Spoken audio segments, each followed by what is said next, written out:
What's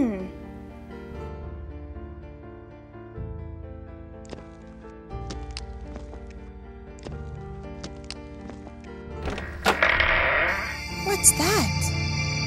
Oh, I wonder if I can reach it.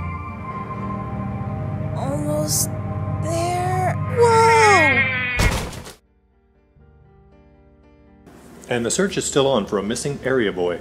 Luke Whitehead was last seen yesterday afternoon in the area of High Street walking a neighbor's dog. He had a red shirt, blue pants, and a blue ball cap. Anyone with information as to his whereabouts, please contact the police or this station.